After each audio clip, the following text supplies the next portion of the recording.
But I am trying to lose weight though. I joined a gym. Joined a gym about 9 months ago. I've actually lost about $135. It's all right.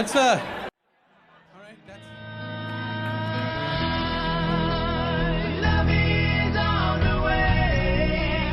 I can see it in your eyes. Let's give it one more try tonight.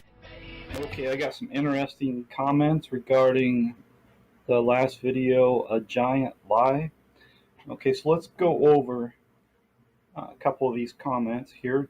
Charles Shin says, so if angels aren't gender specific, then why don't we name girls here on earth Gabriel, Gabriella, or Michaelini, or Michael? Why are they male names? And angels' inability to marry, as in the verse you reference, says in heaven and doesn't say anything about on earth. And how are you tying the word men in verse 1 to sons of God in verse 2 as one and the same? I'm not sure how just saying it ties the two together. Okay, so I think there's about 3 things in here. First of all, angels being not gender specific. That's like saying God is not gender specific. All right, so why isn't there a female God if there's a male God? So you're assuming there's male angels. Why aren't there female angels? Well, that's because angels don't reproduce and they don't have sex. They're not created to reproduce. They never were, and there's no mention of it anywhere in the Bible. But you said that angels' inability to marry, as in the verse reference says in heaven, doesn't say anything about on earth. So it says in the resurrection, they neither marry nor are given in marriage, but they are as the angels of heaven. It doesn't say they are angels in heaven. It doesn't say, I don't know what you're inferring here, that you can have sex on earth, but you can't have sex in heaven. I'm not sure exactly. I'm not sure what the point is right there. And then tying verse 1 to verse 2 in Genesis 6, well, they're essentially saying the same thing, that when men began to multiply on the face of the earth and daughters were born to them, that the sons of God came in unto the daughters of men and took them wives of all which they chose. And it seems to me that people are ignoring the last part. They were taking wives, not just one wife, but wives of all that they chose. So they had multiple wives, and there was all kinds of corruption and fornication and all that sort of stuff. Wickedness was rampant, right? So that's why God destroyed the world before the flood, right? With the flood, is because of the wickedness of the human heart, not because of angels coming down out of heaven and having sex with women.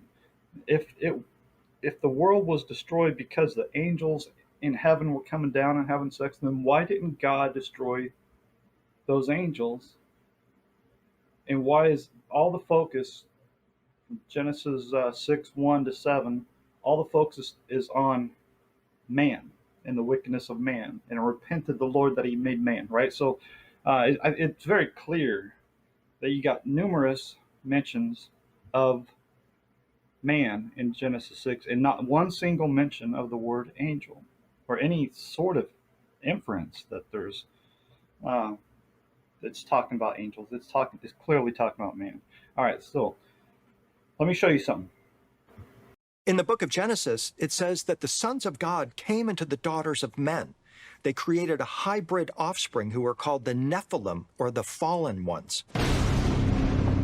They're referred to as the giants, or the mighty ones, and some believe they were between 8 and 15 feet tall. This is handed down not only in the Bible, this is also handed down in Sumerian languages, that some of the gods had sex with humans and the offsprings were giants. mythology is full of giants, and we have to look at these old myths with modern languages, change the word of angel into extraterrestrial.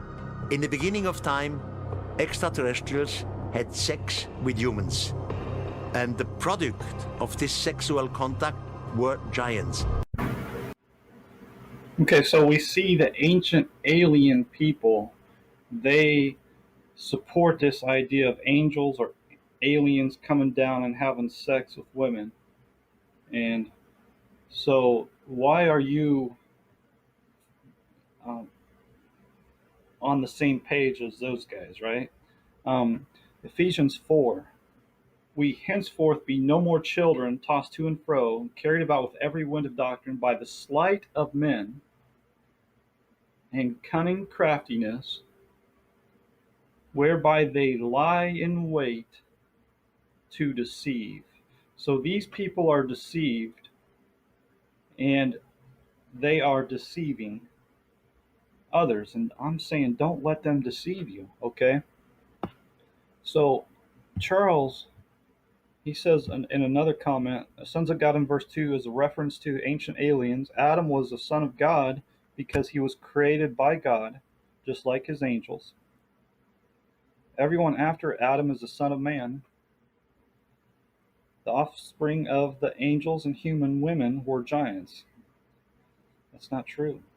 It's not true at all. Okay? Now, first of all, let's stop right there and just take a look here. In Genesis 4, and Adam knew Eve, his wife, and she conceived and bare Cain, and said, I have gotten a man from the man? No, from the Lord. So if Eve got a man from the Lord, it's a child of God, isn't it? So therefore, all those born after Adam are also childs or children of God. Right? And then, like in Genesis 33, now there's numerous examples to give.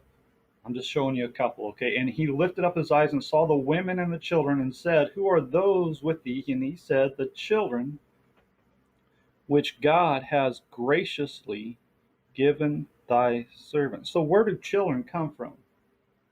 They come from God, right? So to say that these people were not sons of God before the flood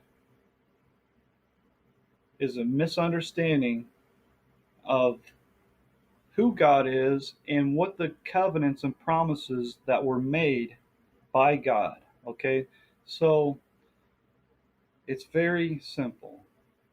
Man had the opportunity to do it all himself, and he screwed it up. And so then come Abraham and the promises established. And this is when the division between the sons of God and the sons of the wicked began. Okay, now I'm going to have to do another video on this and do a visual, okay, and show you that there was a group of people that were called the children of God, or they were the people of God. If it's children of God, people of God, sons of God, it's all the same thing. But now Jesus says, the nation of God shall be taken from you and given to a nation bearing the fruits thereof. And so now there's not a single group of people that are the sons of God, but now anybody that believes in the Lord Jesus Christ is a son of God. It's really simple, but when you get into this nonsense of ancient aliens, okay, you want to so desperately tie in the idea of UFO aliens that do not exist at all. There's never been one bit of evidence that anything from another world has come here. Not one. Everything's been a lie. Okay. 1 Corinthians 13, when I was a child, I spake as a child. I understood as a child. I thought as a child. But when I became a man, I put away childish things. I'm telling you, put away this childish idea of green little men from Mars.